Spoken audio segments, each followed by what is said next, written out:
I'm Olivia. This is Rewind Justice. Real stories, real drama, real satisfaction. Subscribe and let's get into it.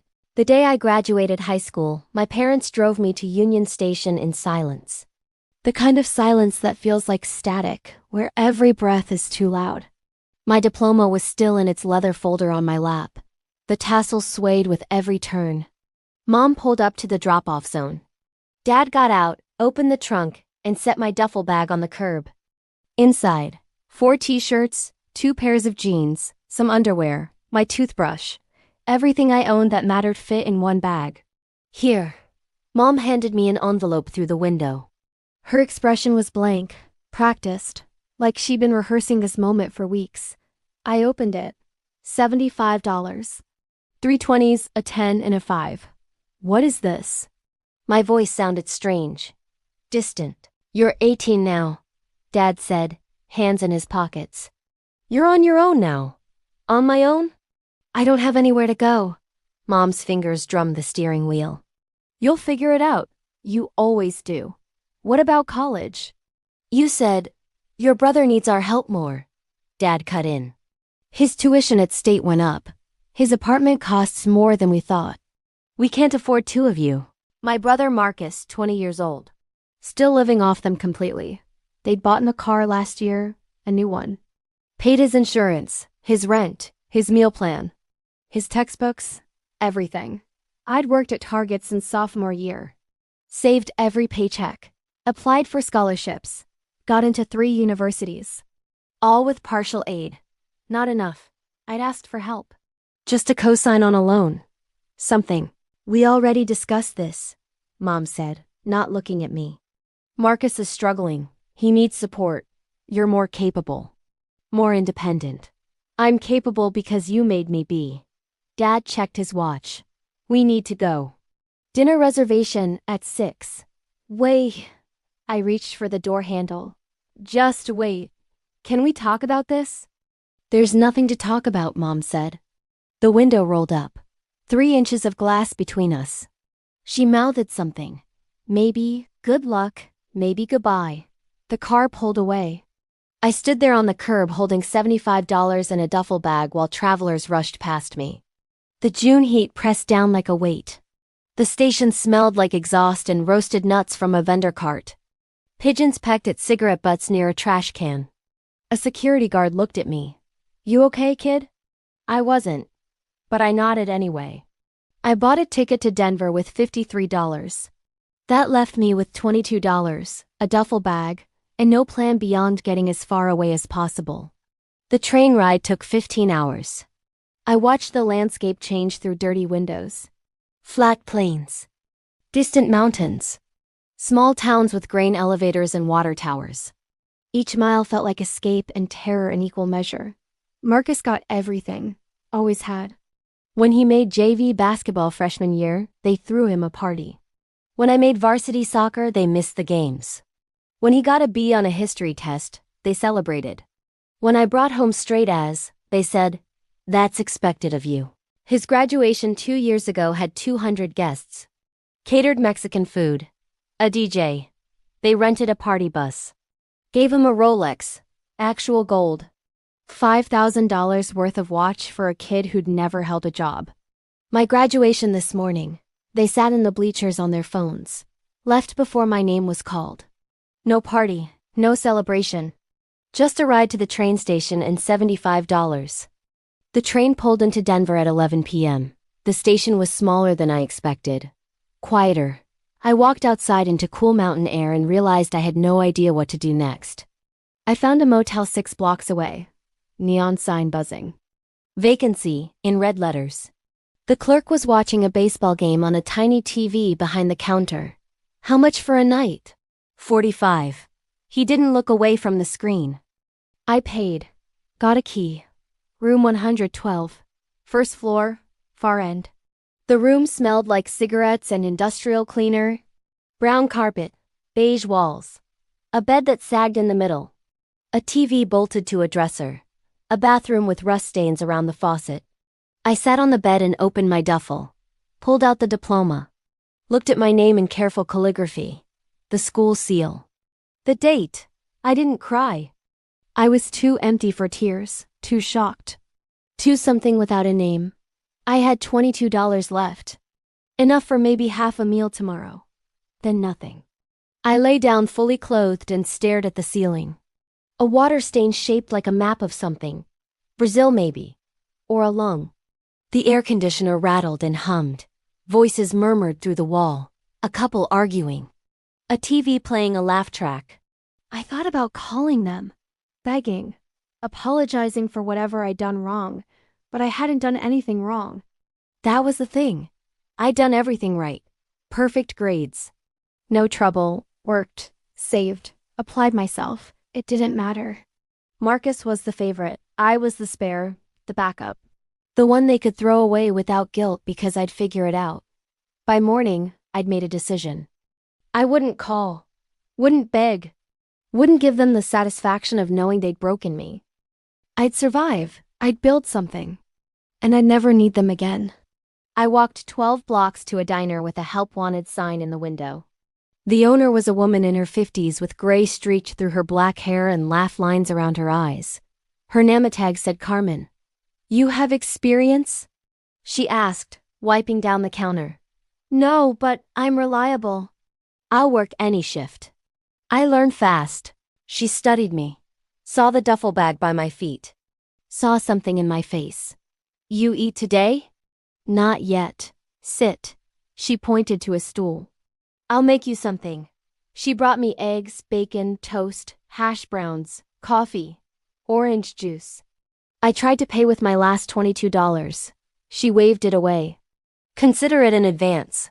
You start tomorrow. 5 a.m. Don't be late. I wasn't late. Not once in 3 months. Carmen taught me everything. How to work the grill. How to handle rush hours. How to deal with difficult customers without losing your cool. How to make coffee so strong it could wake the dead. She also taught me things that had nothing to do with the diner. How to open a bank account. How to find an apartment. How to budget. How to survive. You remind me of my son, she said one day during the dead afternoon lull. He was independent too. Too independent. Tried to do everything himself. What happened to him?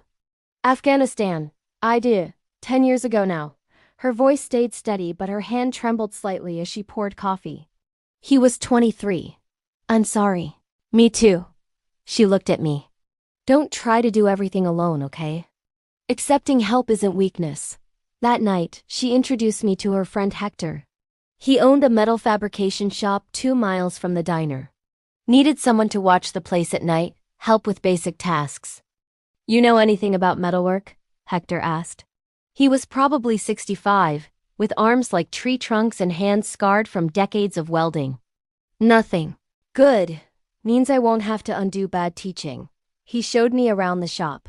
The smell of metal and cutting oil. The spark of a welder. The screech of a grinder on steel. You work the diner mornings. You work for me nights. I'll teach you. But you have to actually want to learn. Not just show up. I wanted to learn. Hector was patient. Demanding but patient. He taught me to weld. TIG, MIG, stick. How to read blueprints. How to measure precisely. How to cut metal without wasting material. How to bend and shape steel into things both functional and beautiful. Metal is honest, he said once, running his hand along a steel beam. It tells you exactly what it can do. Push it too far, it breaks. Respect it, understand it, and you can make anything. I understood. By year 2, I was designing my own pieces. Small things first. A coffee table with a steel frame and reclaimed wood top. A bench with geometric patterns. A sculpture that Carmen bought for the diner. Hector critiqued everything mercilessly. This weld is cold. Grind it out. Do it again. This angle is off by 2 degrees. Fix it. This is good. Now make 3 more. Then make them perfect. I made them perfect. By year 3, I'd saved enough to rent a tiny studio apartment. 400 square feet. But mine. I decorated it with pieces I'd made. A table, shelves, a bed frame. Everything intentional. Everything earned. Carmen came to see it. Brought me a housewarming plant. A cactus. Because you're prickly but you survive anything, she said, smiling. By year 5, customers started requesting me specifically for custom metal work. A restaurant wanted custom tables. A tech startup wanted industrial-style desks. An architect wanted decorative railings for a downtown loft conversion. Word spread. I started getting calls, emails, Instagram messages. I created a portfolio, posted my work.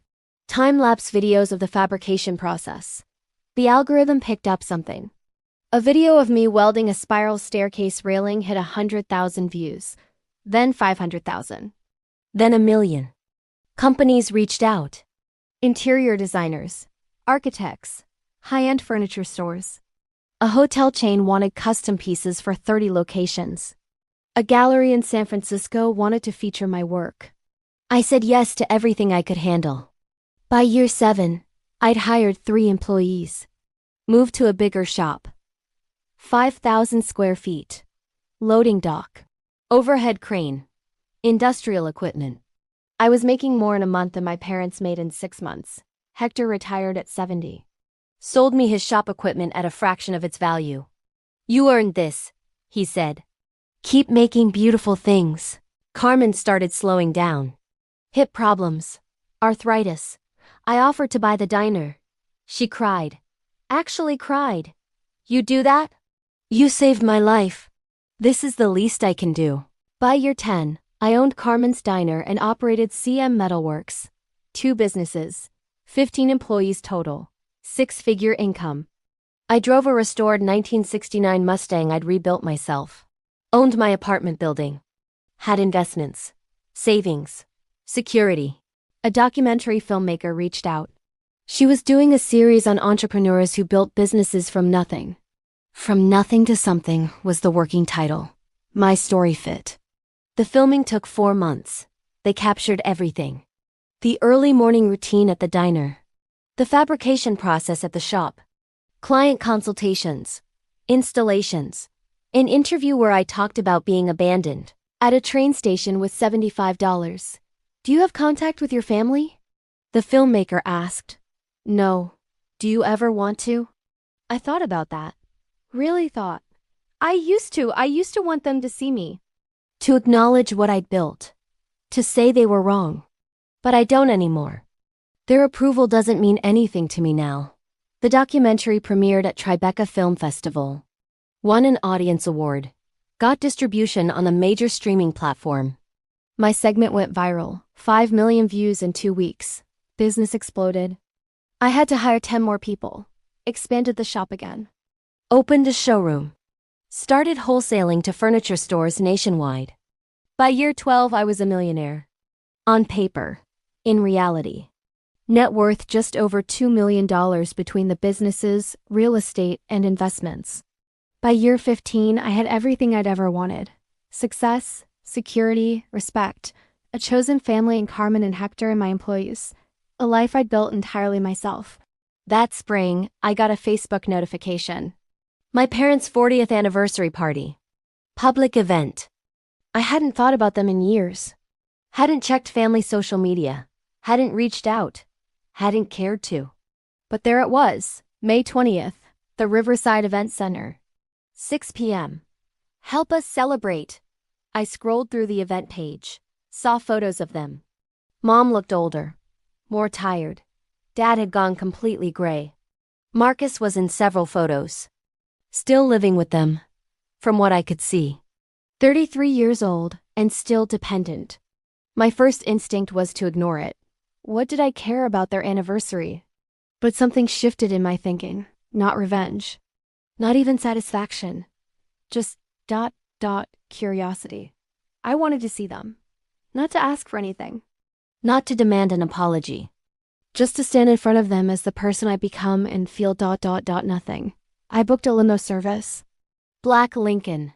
Classic. Professional. Perfect. The night of the party, I dressed carefully. Custom-tailored navy suit. White shirt. Silk tie. Italian leather shoes. My hair was styled differently now. Professional, confident. I'd filled out from years of physical work in the shop. My hands were scarred and calloused, working hands. Proud hands.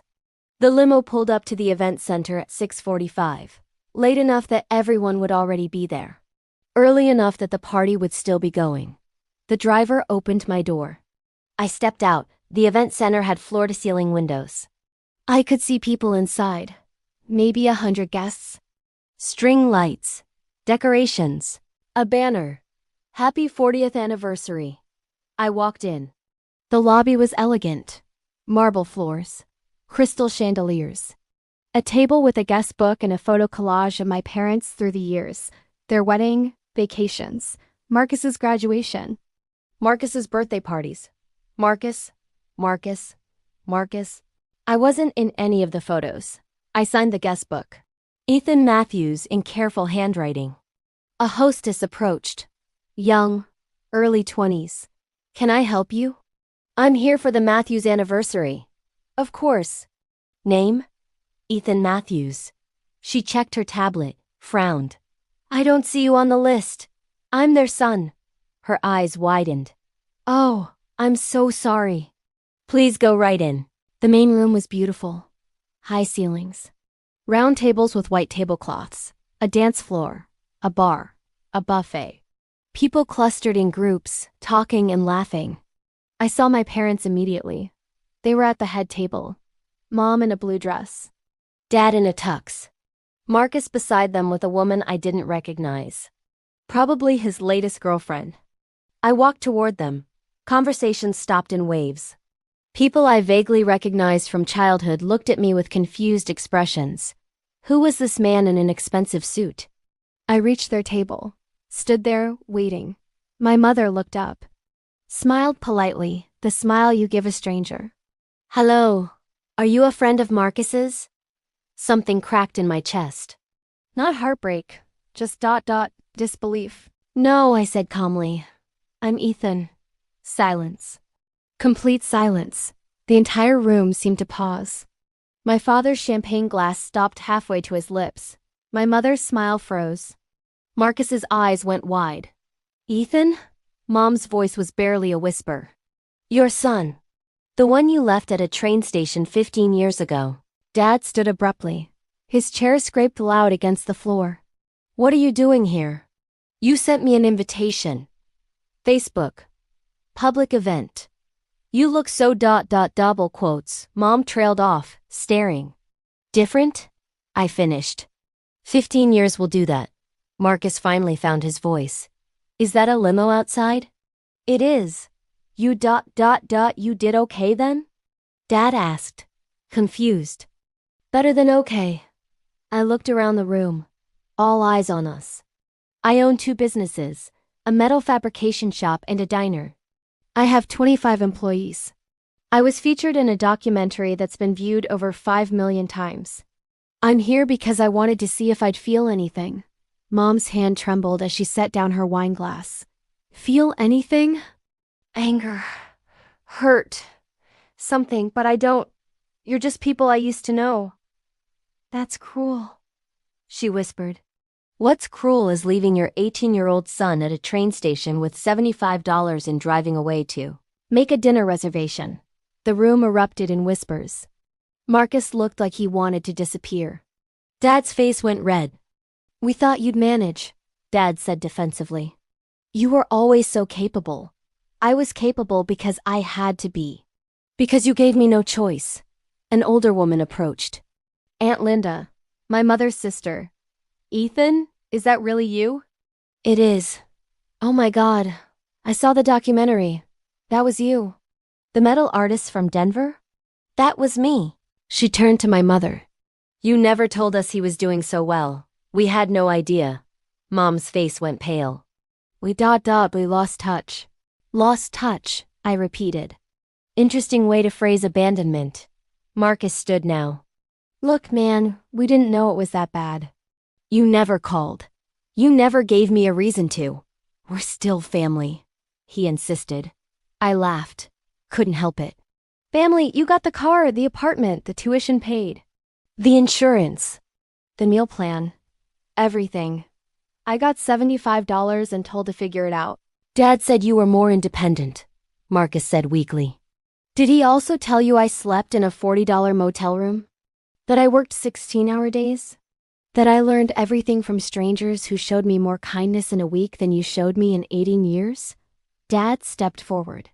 We made mistakes. We admit that. But you're here now. We can start over. There it was. The moment they realized I'd become someone worth knowing. Start over?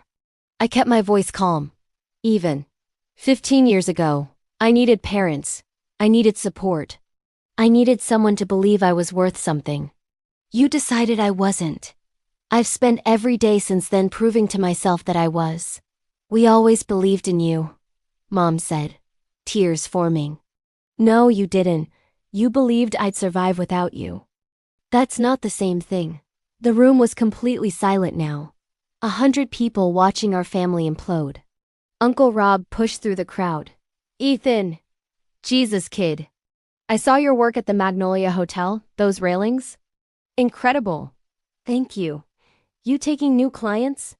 My firm is redesigning our lobby. I pulled a business card from my pocket, heavy cardstock. Embossed logo. Handed it to him. He whistled. Damn, this is professional. It is. Mom reached for my arm. Ethan, please, can we talk? Privately. I looked at her hand on my sleeve, pulled away gently. I don't think so. Why not? Because 15 years ago you made a choice. You chose Marcus. You chose convenience. You chose to believe I didn't need you. I spent years angry about that. Hurt by it. Confused. But I'm not anymore. I built a life without you. A good life. A life I'm proud of. We're proud of you too, Dad said. Now you are, because I'm successful. Because I'm worth something in your eyes. But I needed you to be proud of me when I was 18 and scared. When I had nothing. That's when it mattered. Tears streamed down Mom's face. We made a mistake. We know that. But you're our son. We love you. Do you? Or do you love the idea of being associated with my success? Marcus's girlfriend whispered something to him. He shook his head, looking sick. I turned to address the room. I'm sorry to interrupt your celebration. I didn't come here to cause a scene. I came here to see if I still cared. I don't. Enjoy your party. I walked toward the exit. Mom called after me. Ethan, please. I stopped, turned back. 15 years ago, you told me I was on my own. I've been on my own ever since. I'm good at it now. I don't need you. But we need you, she whispered. And there it was. The truth. I know, I said. That's not my problem anymore. I walked out. The limo was waiting. The driver opened the door. I got in. Through the tinted window, I watched my parents rush out of the event center. Mom collapsed against Dad. He held her up. Marcus stood helplessly beside them. The limo pulled away. My phone buzzed immediately. Unknown number. Then another. Another. Voicemails, texts, Facebook messages. I turned my phone off. That night, I sat in my apartment overlooking downtown Denver. City lights stretched to the mountains. The Mustang was parked in my private spot below. 2 successful businesses ran themselves with good people I'd trained. Carmen was retired and comfortable. Hector was healthy and happy. My life was full. Complete. Built from $75 in pure determination. I didn't need their apology, didn't need their excuses. Didn't need them to understand what they'd done. I'd already forgiven myself for ever thinking their approval mattered. The city lights blurred through the window. Not tears, just tiredness. The good kind. The kind that comes from living a full day in a life you chose. For the first time in 15 years, I felt completely at peace. If you've ever been told you're too independent or too capable to deserve support, know this. They're wrong. You deserve support not because you need it to survive, but because you're worthy of it. Build your own life. Find your own people. Create something beautiful from nothing. You don't need permission to become extraordinary. You just need to start. Share your story in the comments. Subscribe for more stories of overcoming abandonment and building success from nothing.